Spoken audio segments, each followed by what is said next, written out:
Hello friends, ഞാൻ എൻ്റെ baking journey സ്റ്റാർട്ടാക്കിയിട്ട് ഏകദേശം ഒരു വർഷമാവാറായി. എല്ലാ മനുഷ്യന്മാർക്കും ഒരു കഴിവ് പടച്ചോൻ കൊടുക്കുമെന്ന് കേട്ടിട്ടില്ലേ? അങ്ങനെ എൻ്റെ ഉള്ളിലും ഞാൻ അറിയാണ്ട് കിടന്നൊരു കഴിവാണ് ബേക്കിങ്. ഞാനിപ്പോൾ ഉള്ളത് ലണ്ടനിലാണ്. ഒരു ദിവസം ആമസോണിൽ ചുമ്മാ ഒരു ഓഫർ കണ്ടിട്ടാണ് ഞാൻ ഒരു ബീറ്റർ വാങ്ങുന്നത്. എന്തായാലും ബീറ്റർ വാങ്ങിയതല്ലേ, ഒരു കേക്ക് ഞാൻ യൂട്യൂബ് കണ്ട് നിങ്ങൾ ട്രൈ ചെയ്ത് നോക്കി. അൽഹംദുലില്ലാ, അത് കുഴപ്പമില്ലാത്ത രീതിയിൽ വന്നിട്ടോ. അപ്പോൾ എൻ്റെ ഫ്രണ്ട്സൊക്കെ കഴിച്ചിട്ടൊന്നും കുഴപ്പമില്ല, നല്ല ടേസ്റ്റ് ഉണ്ടെന്നൊക്കെ പറഞ്ഞു.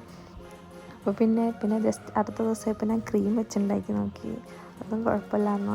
അങ്ങനെ ട്രൈ ചെയ്ത് പിന്നെ ഫ്രണ്ട്സൊക്കെ ഓരോരുത്തരായിട്ട് എനിക്ക് ഓർഡർ തരാൻ തുടങ്ങി. ഇപ്പോൾ അൽഹംദുലില്ലാ കുഴപ്പമില്ലാത്ത രീതിയിൽ ഓർഡറും കാര്യങ്ങളൊക്കെ കിട്ടുന്നുണ്ട്. കാരണം നമ്മളറിയാണ്ട് തന്നെ നമുക്കുള്ളിലൊരു കഴിവുണ്ട്, അത് എന്നെങ്കിലും നമുക്ക് പുറത്ത് വരുമെന്ന് പറയണത്. അപ്പോൾ നെക്സ്റ്റ് വീഡിയോ ആയിട്ട് പിന്നെയും വരാം. Okay, by.